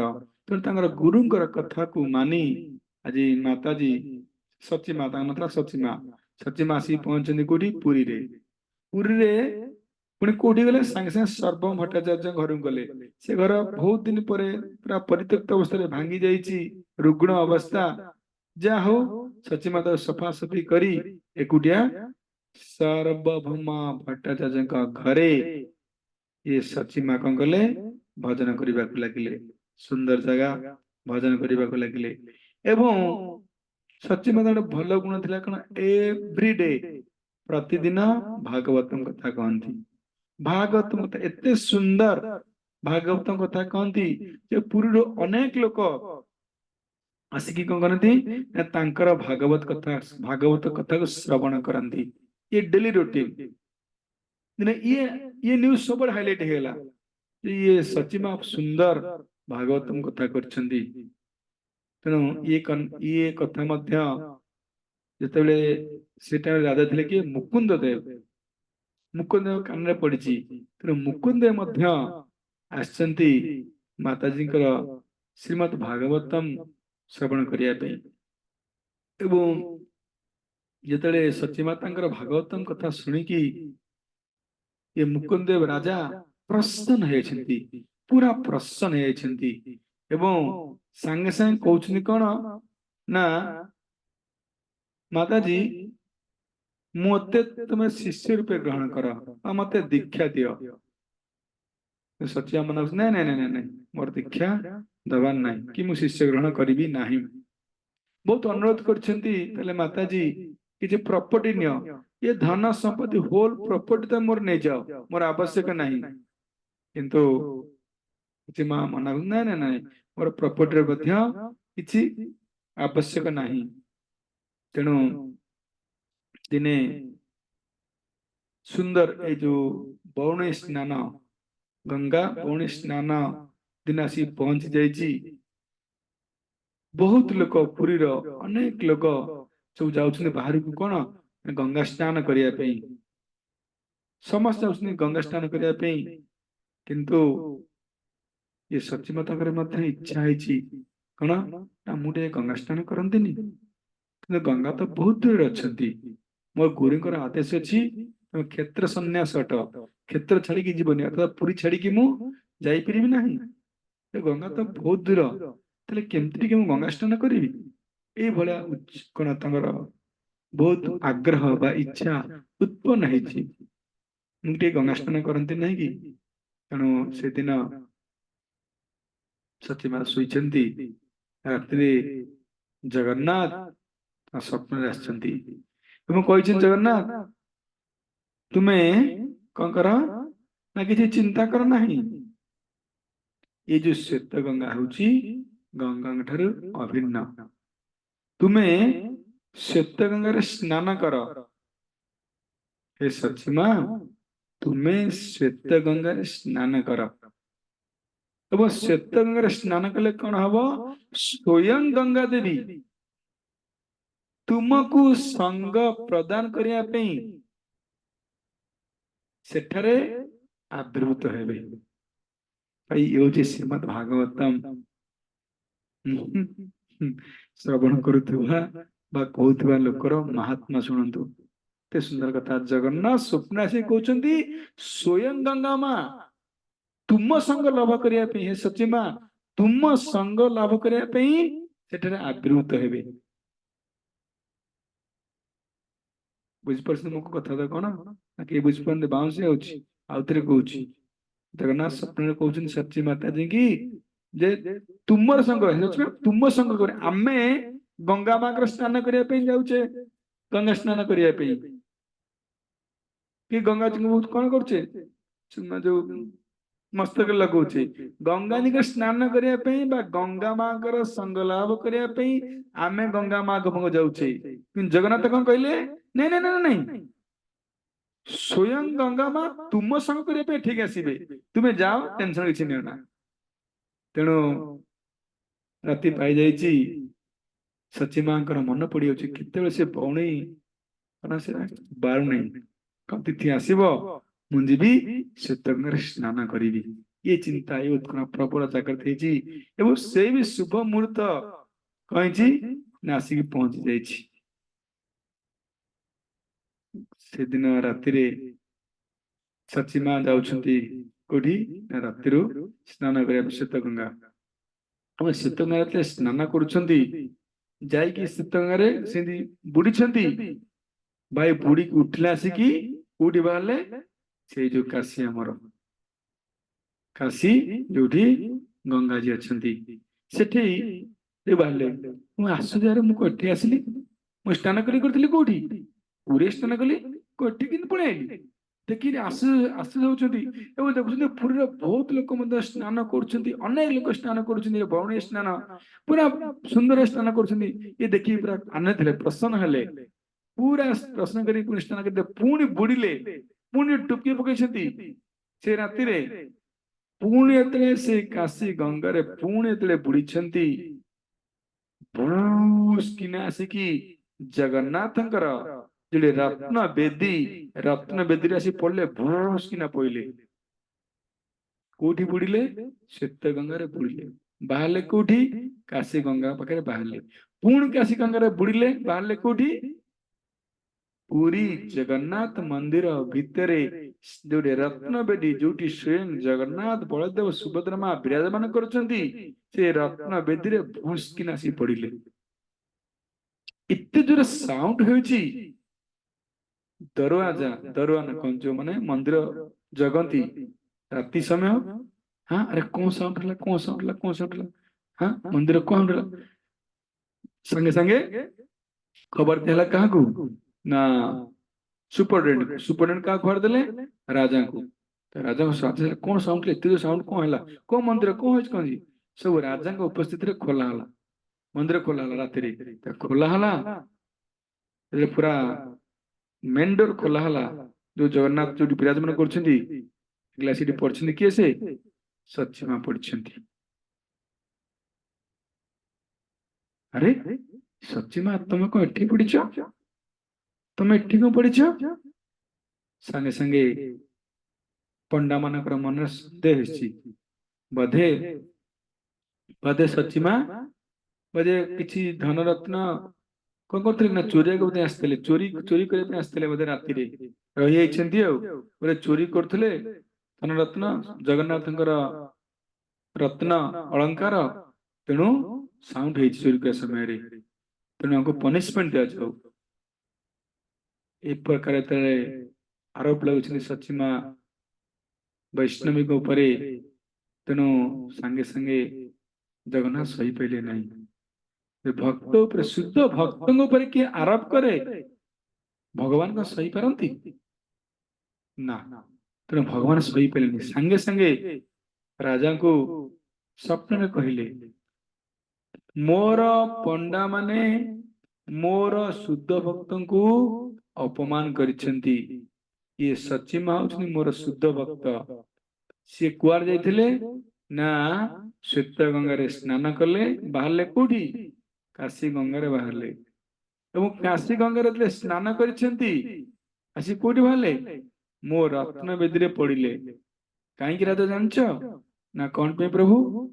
ନା ଗଙ୍ଗା କୋଉଠୁ ବାହାରିଛନ୍ତି? ଗଙ୍ଗା କୋଉଠୁ ବାହାରିଛନ୍ତି? ଭଗବାନଙ୍କର ଚରଣ କମଳରୁ। ତେଣୁ ହେ ରାଜା, ମୋର ଚରଣ କମଳରୁ ଗଙ୍ଗା ବାହାରିଛନ୍ତି, ତେଣୁ ସେ ବୁଡିଲେ ସେଠି, ତେଣୁ ମୋ ଚରଣ କମଳ ଆସି ବାହାରିଲେ। ବୁଡିଲେ କାଶୀ, କାଶୀରେ, କାଶୀ ଯୋଉ ଗଙ୍ଗା, ଗଙ୍ଗାଙ୍କ ପାଖରେ ବାହାରିଲେ କୋଉଠି? ଯୋଉଠି ଗଙ୍ଗା ବାହାରିଛନ୍ତି। କୋଉଠି ଗଙ୍ଗା ବାହାରିଛନ୍ତି? ମୋ ଚରଣ କମଳ ବାହାରିଛନ୍ତି, ତେଣୁ ମୋ ଚରଣ କମଳ ଆସି ବାହାରିଲେ, ତ ମୋ ଚରଣ କମଳ ପଡିଲେ, ଏଟା ଆସିବାର କଣ ଅଛି? ଭାଇ ବୁଝି ହଉଛି ନା ବୁଝି ହଉନି? କିଏ ବୁଝିପାରୁନି ହ୍ୟାଣ୍ଡ ରାଇଜ କରିବେ, ମୁଁ ଆଉଥରେ କହିବି ନା ବୁଝିଗଲେ ସବୁ? ଆଉ ବୁଝିବା କିଏ ବୁଝିପାରୁନ କି? ହ୍ୟାଣ୍ଡ ରାଇଜ କରିବ କି? ନା ସବୁ ବୁଝିଗଲେ? କିଛି ତ ହ୍ୟାଣ୍ଡ ରାଇଜ ହେଇନି, ତ ସବୁ ବୁଝିଗଲେ ବୋଧେ? ତେଣୁ ରାଜା କହୁଛନ୍ତି, ସରି ଜଗନ୍ନାଥ କହୁଛନ୍ତି, ହେ ରାଜା, ଯେହେତୁ ଗଙ୍ଗା ମୋର ଚରଣ କମଳ ବାହାରିଛନ୍ତି, ଯେତେବେଳେ ସଚିମା ସେ ଗଙ୍ଗାରେ ବୁଡିଲେ, ତେଣୁ ମୋ ଚରଣ କମଳ ଆସି ବାହାରିଲେ, ଏଟା ତ ଆଶ୍ଚର୍ଯ୍ୟ କଣ ଅଛି? ହଁ, ତେଣୁ ମୋ ଶୁଦ୍ଧ ଭକ୍ତଙ୍କୁ କଣ କହିଛି? ଅପରାଧ କରାଯାଇଛି। ମୋ ଶୁଦ୍ଧ ଭକ୍ତଙ୍କ ପାଖରେ ତୁରନ୍ତ ପଣ୍ଡା ମାନଙ୍କୁ କୁହ ଭୁଲ ମାଗିବେ, ନଚେତ ମୁଁ ପଣ୍ଡା ମାନଙ୍କର ଆଜିଠୁ କୌଣସି ସେବାକୁ ଗ୍ରହଣ କରିବି ନାହିଁ। ଏ ଆଦେଶ ହେଇଛି। ସାଙ୍ଗେ ସାଙ୍ଗେ ରାଜା ଯାଇକି ପଣ୍ଡା ମାନଙ୍କୁ କହିଛନ୍ତି, ପଣ୍ଡା ମାନେ କଣ କରିଛନ୍ତି? ସାଙ୍ଗେ ସାଙ୍ଗେ ଆସିକି ସଚିମାକୁ ଭୁଲ ମାଗିଛନ୍ତି। ତେଣୁ ସେଇ ଦିନ ଠାରୁ ସଚିମା ଫେମସ ହେଇଗଲେ ଏବଂ ଭଗବାନଙ୍କର, ଜଗନ୍ନାଥଙ୍କର ପ୍ରିୟ ଭକ୍ତ ବୋଲି ସବୁଆଡେ ପ୍ରଚାର ହେଇଗଲା। ଏବଂ ମୁକୁନ୍ଦ ମଧ୍ୟ ମାଙ୍କୁ କହିଲେ ଯେ ତୁମେ ମତେ ଦୀକ୍ଷା ଦିଅ, ଦୀକ୍ଷା ଦିଅ, ମୁଁ ମା ତମକୁ ଦୀକ୍ଷା ନେବି। ସେଇ ଦିନଠୁ ମଧ୍ୟ ତାଙ୍କ ନାଁ ଚେଞ୍ଜ ହେଇଗଲା। କଣ ନା ଗଙ୍ଗା ମାତା ଗୋସ୍ୱାମିନୀ ହେଇଗଲେ। ଗୋସ୍ୱାମୀ ତାଙ୍କ ନାଁ ହେଇଗଲା। ଦୀକ୍ଷା ନେଲା ପରେ ମୁକୁନ୍ଦ ରାଜା ବହୁତ ଅନୁରୋଧ କରିଛନ୍ତି, ମୁଁ ଗୁରୁଙ୍କୁ ଦକ୍ଷିଣ ଦେବା ଗୋଟେ ଶିଷ୍ୟର କର୍ତ୍ତବ୍ୟ। କଣ ଦକ୍ଷିଣ ଦେବି? କଣ ମତେ ମାଗ, କି ଦକ୍ଷିଣ ମାଗ, ମୁଁ ଦେବି। ଏ ରାଜ୍ୟ ନବ, ରାଜ୍ୟ ନେଇଯାଅ, ଓଡିଶା ରାଜ୍ୟ ନେଇଯାଅ। ସମସ୍ତେ ସବୁ କହୁଛନ୍ତି ମତେ ଦେଇ ଦିଅନ୍ତିନି, ମୁଁ ନେଇଯାଆନ୍ତି ସାଙ୍ଗେ ସାଙ୍ଗେ। ହଁ, କିଏ ହଉଛି ସାଙ୍ଗେ ସାଙ୍ଗେ? ଆମକୁ ତ କିଏ ଓଡିଶା ରାଜ୍ୟ ନେଇଯାଅ, ସାଙ୍ଗେ ସାଙ୍ଗେ ଆମେ ହାତ ଟେକିଦେବା। କାହାକୁ ଓଡିଶା ରାଜ୍ୟ ଦରକାର? ହ୍ୟାଣ୍ଡ କଲେ କାହାକୁ ଦରକାର ନା ଓଡିଶା ରାଜ୍ୟ? ଯାଅ, ସବୁ ଭଲ ପିଲା ହେଇଗଲେଣି। ତେଣୁ ଆଜି ସେଇଆ ହେଇଛି। ଏ ମୁକୁନ୍ଦ ଦେବ ରାଜା ଯେତେବେଳେ କହିଛନ୍ତି ପର କଣ କିଛି ଗୁରୁ ଦକ୍ଷିଣା ଦେବା ପାଇଁ, ବାସ୍ ଗଙ୍ଗା ମାତା କହିଛନ୍ତି ନାଇଁ ନାଇଁ, ମୋର କିଛି ଦରକାର ନାହିଁ। କଣ ଦରକାର? ମୋର ଧାନ ସମ୍ପତ୍ତି ଦରକାର ନାହିଁ। ଯୋଉ ଭାଗବତମ କ୍ଲାସ ହଉଛି, ଏଇ ଭାଗବତମ କ୍ଲାସ ପରେ ଯଦି ଆପଣ କୃପା କରିକି ଯୋଉମାନେ ଭାଗବତମ କ୍ଲାସ, ସେମାନଙ୍କ ପାଇଁ ମହାପ୍ରସାଦ ଆରେଞ୍ଜମେଣ୍ଟ କରିଦିଅନ୍ତୁ। ଯୋଉ ଜଗନ୍ନାଥଙ୍କର ଯୋଉ ରାତିରେ ମହାପ୍ରସାଦ ବାହାରୁଛି, ବାସ୍ ସେଇ ମହାପ୍ରସାଦ ରାତି ବେଳା ସେମାନଙ୍କ ପାଇଁ ପ୍ରଦାନ କରାଯାଉ। ଏତିକି କଣ ସଚିମାତା ଭିକ୍ଷା ଗ୍ରହଣ କଲେ, ରାଜା ଖୁସି ହେଲେ। ଆଜି ମଧ୍ୟ ସେ ପରମ୍ପରା କଣ୍ଟିନ୍ୟୁ ହଉଛି। ରାତ୍ରିରେ ଜଗନ୍ନାଥ ମନ୍ଦିରରୁ ମହାପ୍ରସାଦ ସାର୍ବଭୌମ ଭଟ୍ଟାଚାର୍ଯ୍ୟ ବା ଗଙ୍ଗା ମାତା ମଠକୁ ଆସିବ। ଏ ଆଜି ମଧ୍ୟ ପରମ୍ପରା କଣ ହଉଛି ନା କଣ୍ଟିନ୍ୟୁ ହଉଛି।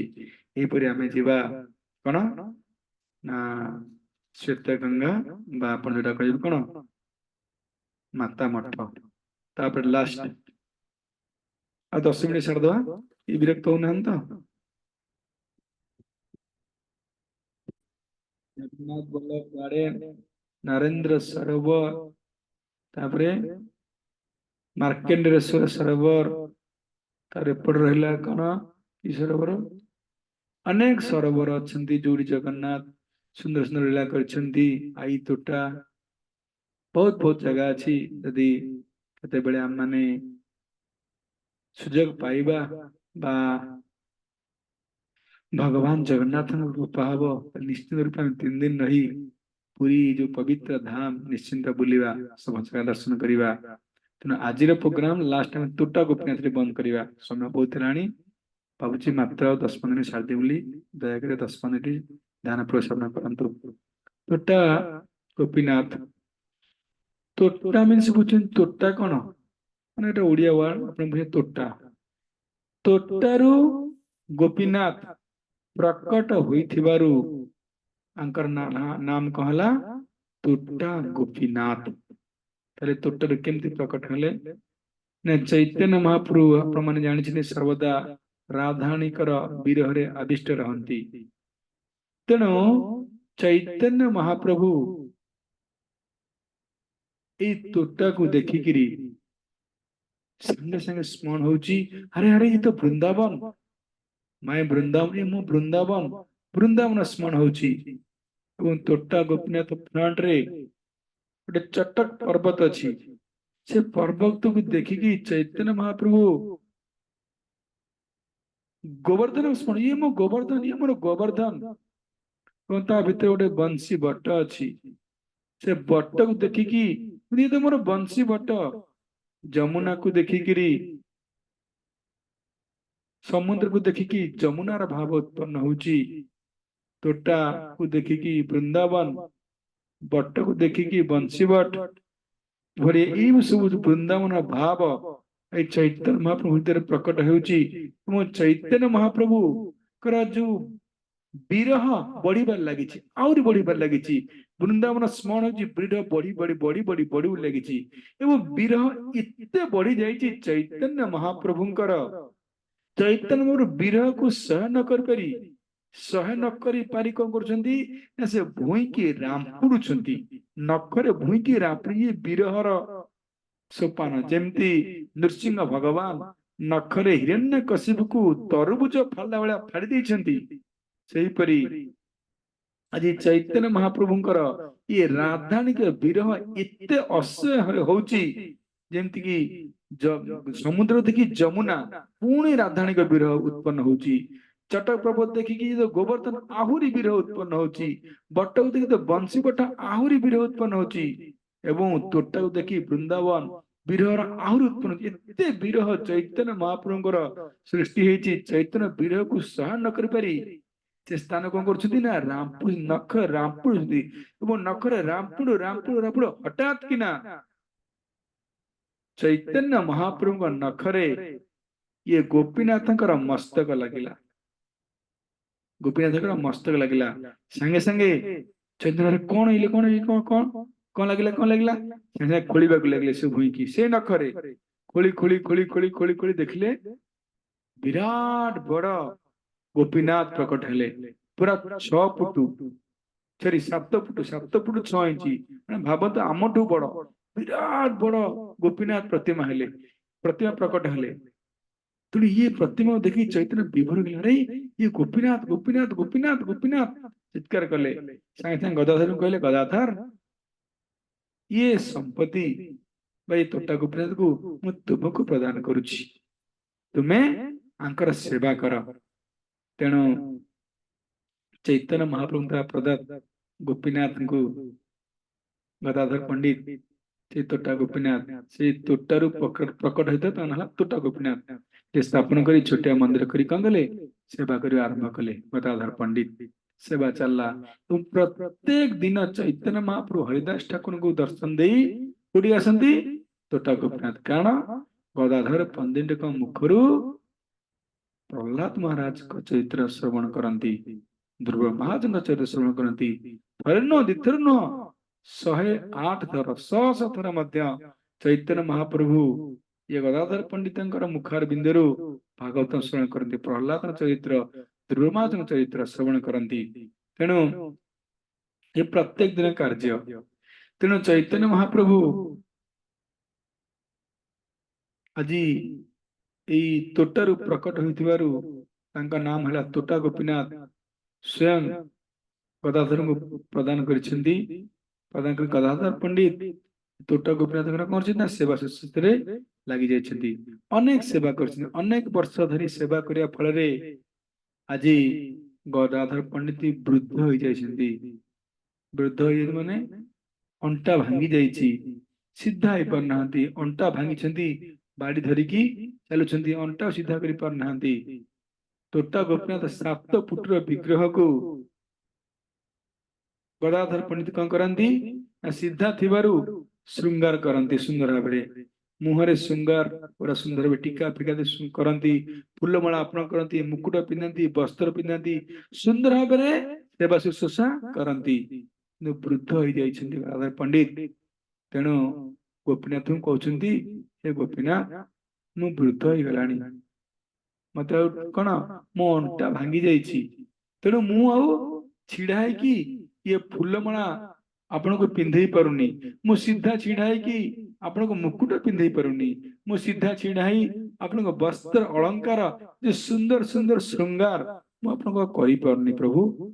ମୋ ଅଣ୍ଟା ଭାଙ୍ଗି ଯାଇଛି, ମୁଁ ସିଧା ହେଇକି ଆଉ ଫୁଲମାଳ ଅର୍ପଣ କରିପାରୁନି, ଶୃଙ୍ଗାର କରିପାରୁନି।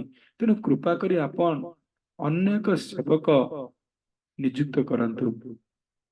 ଏ ମୋର ପ୍ରାର୍ଥନା, ମତେ ଏଥିରୁ ମୁକ୍ତି ଦିଅନ୍ତୁ, ମୋ ସେବା କରିପାରୁନି, ମୋ ଅଣ୍ଟା ଭାଙ୍ଗି ଯାଇଛି, ମୁଁ ସିଧା ହେଇକି ଆପଣଙ୍କ ସେବା କରିପାରୁନି। ଇଏ ପ୍ରାର୍ଥନା ଥିଲେ ଗଦାଧର ପଣ୍ଡିତ କରିଛନ୍ତି ତୋଟା ଗୋପୀନାଥଙ୍କୁ। ତୋଟା ଗୋପୀନାଥ ସ୍ୱପ୍ନରେ ଆସିଛନ୍ତି, ଗଦାଧର, ହେ ଗଦାଧର। ଆଜ୍ଞା ପ୍ରଭୁ। ନା ଗଦାଧର, ମୁଁ ତୁମର ସେବା ହିଁ ଗ୍ରହଣ କରିବି, ମୁଁ ତୁମର ସେବାକୁ ଗ୍ରହଣ କରିବା ପାଇଁ ତ ଏଠି ବିରାଜମାନ କରିଛି, ତେଣୁ ତୁମେ ସେବା କର। ନା ପ୍ରଭୁ, ମୋ ଅଣ୍ଟା ଭାଙ୍ଗି ଯାଇଛି, ମୁଁ ସିଧା ହେଇକି ଛିଡା ହେଇପାରୁନି, କେମିତି ଆପଣ ସେବା କରିବି? ନା ନା ନା, ତୁମେ ହିଁ ସେବା କର, ଯଦି ତୁମେ ସେବା ନ କରିବ ତାହେଲେ ମୁଁ ଏ ସେବା କାହାର ଗ୍ରହଣ କରିବି ନାହିଁ। ତୁମେ ହିଁ ସେବା କର, ମୁଁ ତୁମକୁ ସେବା ଗ୍ରହଣ କରିବି, ଆଉ କାହା ସେବା ଗ୍ରହଣ କରିପାରେ ନାହିଁ। ଆଜି ଅଡୁଆରେ ପଡିଯାଇଛି ନା ଗଦାଧର ପଣ୍ଡିତ, ପ୍ରଭୁ ମୁଁ କେମିତି ସେବା କରିବି? ମୁଁ ତ ପୁରା ମୋ ଅଣ୍ଟା ଭାଙ୍ଗି ଯାଇଛି, ମୁଁ ତ ସିଧା କରିପାରୁନି, ବୁଢା ହେଲାଣି, ଆଉ ଦେଖା ଯାଉନି, କେମିତି ସେବା କରିବି? ନା ଗଦାଧର, ତମେ କାଲି ସକାଳେ ଆସ, ମୋର ସେବା କର। ଠିକ ଅଛି। ଗଦାଧର ପଣ୍ଡିତ ସକାଳ ହେଇଛି, ଯେତେବେଳେ ଯାଇଛନ୍ତି ଗୋପୀନାଥଙ୍କ ସେବା କରିବା ପାଇଁ, ଗୋପୀନାଥଙ୍କ ଡୋର ଖୋଲିଛନ୍ତି ସେବା କରିବା ପାଇଁ, 7 ଫୁଟର ବିଗ୍ରହ କଣ କଲେ? ପଦ୍ମାସନ ପକେଇ ପୁରା କଣ ବସି ପଡିଛନ୍ତି। 7 ଫୁଟର ବିଗ୍ରହ ପଦ୍ମାସନରେ ବସି ପଡିଛନ୍ତି, ପୁରା ତଳେ ବସି ପଡିଛନ୍ତି। ତାହେଲେ ମୋର ପ୍ରଶ୍ନ ଦେଖନ୍ତୁ, ବାଃ, ଧନ୍ୟବାଦ ସିଂହ ପ୍ରଭୁ। ଦେଖନ୍ତୁ କେତେ ସୁନ୍ଦର, ଇଏ ପୁରା ଅରିଜିନାଲ ବିଗ୍ରହ, ଆଉ କେହି ତିଆରି କରିନାହାନ୍ତି, ଇଏ ହ୍ୟାଣ୍ଡମେଡ ନୁହନ୍ତି, ଆକୁ କେହି ତିଆରି କରିନାହାନ୍ତି, କୌଣସି ମନୁଷ୍ୟଙ୍କ ଦ୍ୱାରା ତିଆରି, ସିଏ ସ୍ୱୟଂ ପ୍ରକଟ ହେଇଛନ୍ତି। ନା ବ୍ରହ୍ମାଜିକୁ ତିଆରି କରିଛନ୍ତି, ସ୍ୱୟଂ ପ୍ରକଟ ହେଇଛନ୍ତି। ତେଣୁ 7 ଫୁଟର ବିଗ୍ରହ ଦେଖନ୍ତୁ ପଦ୍ମାସନ କରିକି ବସି ପଡିଛନ୍ତି। ଯଦି 7 ଫୁଟର ବିଗ୍ରହ ପଦ୍ମାସନରେ ବସିଲେ କେତେ ଫୁଟ ହବ? ଅଧା ଧର, 3 ଫୁଟ, 3.5 ଫୁଟ। ତ 3 ଫୁଟ 3.5 ଫୁଟର ବିଗ୍ରହଙ୍କୁ ଆରାମସେ ଭାଙ୍ଗି ଯାଇଥିବା ଅଣ୍ଟାରେ ଗଦାଧର ପଣ୍ଡିତ କଣ କଲେ? ଆରାମସେ ଶୃଙ୍ଗାର କଲେ, କିନ୍ତୁ ଟୀକା ଫିକା ଦେଇ ଫୁଲମାଳ ଅର୍ପଣ କଲେ। ତେଣୁ ଭଗବାନ କେତେ କୃପାଳୁ, ଆପଣ ମାନେ ଚିନ୍ତା କରନ୍ତୁ, ଭାବନ୍ତୁ, ଗଦାଧର ପଣ୍ଡିତଙ୍କ ସେବା ନବା ପାଇଁ ଯୋଉ ଭଗବାନ 7 ଫୁଟର ବିଗ୍ରହ ଛିଡା ହେଇଥିଲେ, ପଦ୍ମାସନରେ ବସି ପଡିଛନ୍ତି। ଭାଇ, ଇଏ ହଉଛି ଭଗବାନଙ୍କର ଭକ୍ତଙ୍କ ପ୍ରେମର ସମ୍ପର୍କ। ତେଣୁ ଗଦାଧର ପଣ୍ଡିତ କାନ୍ଦି ପକେଇଲେ, ପ୍ରଭୁ ଆପଣ ମୋ ପାଇଁ ବସି ପାଇଲେ, ମୋ ସେବା ନେବା ପାଇଁ ବସି ପାରିଲେ। କ୍ରନ୍ଦନ କରୁଛି ଗଦାଧର ପଣ୍ଡିତ। ଏବଂ ଇଏ ହଉଛି ସାରା ବିଶ୍ୱର ଗୋଟିଏ ବିଗ୍ରହ, ଯେଉଁ ବିଗ୍ରହ ପଦ୍ମାସନରେ ବସିଛନ୍ତି, ଆଉ କୌଣସି ବିଗ୍ରହ ପଦ୍ମାସନରେ ବସି ନାହାନ୍ତି। ଏବଂ ଚୈତନ୍ୟ ମହାପ୍ରଭୁ 48 ବର୍ଷ ଲୀଳାକୁ ସମାପ୍ତ କରିବାକୁ ଯାଉଛନ୍ତି। ପଦ୍ମାସନ ବିଗ୍ରହ ବିଗ୍ରହ ଦେଖ, ପଦ୍ମାସନ ବିଗ୍ରହ ଦେଖ ପ୍ରଭୁ ଯେତେବେଳେ ଅପ୍ରକଟ ଲୀଳା ସମ୍ପାଦନ କରିବାକୁ ଯାଉଛନ୍ତି, ଚୈତନ୍ୟ ମହାପ୍ରଭୁ ଏଇ ତୋଟା ଗୋପୀନାଥଙ୍କର କଣ ନା ଆଣ୍ଠୁରେ କଣ କଲେ, ଚୈତନ୍ୟ ପ୍ରଭୁ ପ୍ରବେଶ କରିଗଲେ, ପୁରା ପ୍ରବେଶ ଭିତରେ ପଶିଗଲେ ଆଣ୍ଠୁରେ। ଆଣ୍ଠୁ ଚୈତନ୍ୟ ମହାପ୍ରଭୁ ପଶି ଯାଇଛନ୍ତି ତୋଟା ଗୋପୀନାଥ ଆଣ୍ଠୁରେ, ଆଣ୍ଠୁ ପହଞ୍ଚି ନା ଫାଟି ଯାଇଛି। ସେ ଫଟା ଚିହ୍ନ ମଧ୍ୟ ଆଜି ପର୍ଯ୍ୟନ୍ତ ଅଛି। ଯଦି ନା ଆମେ ତ ଦର୍ଶନ କରିପାରିବା ନାହିଁ, ଓନ୍ଲି ଦର୍ଶନ 5ଟା ରାଶି, 5 5:30 ତାପରେ ଦର୍ଶନ ନାହିଁ, ଆଲାଉ ନାହିଁ। ଯଦି ଇଏ ଫଟା ଚିହ୍ନ ଦେଖିବେ ତାହେଲେ 5ଟାରୁ 5:30 ଭିତରେ ଆମମାନଙ୍କୁ ଯିବାକୁ ପଡେ ଦର୍ଶନ କରିବା ପାଇଁ। କେତେ ସୁନ୍ଦର ବି ବସି ଦେଖନ୍ତୁ ସେ ଫଟୋ। ପ୍ଲିଜ ପ୍ଲିଜ ବସି ପଡିଥିବା ପଦ୍ମାସନେ ବସିଥିବା ଗୋପୀନାଥ ଫଟୋ ଦେଖାନ୍ତୁ, ଯଦି ଆମେ ଟିକେ ଉପକୃତ ହୁଅନ୍ତୁ। ସିଂହ ପ୍ରଭୁ ସେଠି ଦେଖ ନା, ସେଠି ଦେଖନ୍ତୁ। ହରେ କୃଷ୍ଣ, ଟାଇମ ୱେଷ୍ଟ କରନ୍ତୁ। ବସିଛନ୍ତି, ଏଇ ଆଣ୍ଠୁ ପାଖରେ ଗୋଟେ ଅଛି ଫଟା ଚିହ୍ନ। ଏ ପିକ୍ଚର ଆସୁନାହାନ୍ତି କି ମୁଁ ଜାଣିପାରୁନି, କହିପାରିବିନି। ଏଇଠି ଯୋଉ କ୍ରସ ଦେଖନ୍ତୁ ଗୋଟେ ଫଟା ଚିହ୍ନ ଅଛି। ଯେଉଁ ଫଟା ଚିହ୍ନ କେମିତି କେମିତି ଫାଟିଲା ଆଣ୍ଠୁ, ଟୋଟାଲ ଆଣ୍ଠୁ କେମିତି ଫାଟିଲା ନା ଚୈତନ୍ୟ ମହାପ୍ରଭୁ ସେଇ ଆଣ୍ଠୁ ମଧ୍ୟ ଦେଇ ଟୋଟା ଗୋପୀନାଥ ବିଗ୍ରହରେ କଣ କଲେ ନା ପ୍ରବେଶ କଲେ, ତେଣୁ ସେ ଆଣ୍ଠୁ ଫାଟି ଯାଇଛି। ଠିକ ଅଛି, ହରେ କୃଷ୍ଣ। ବହୁତ ବହୁତ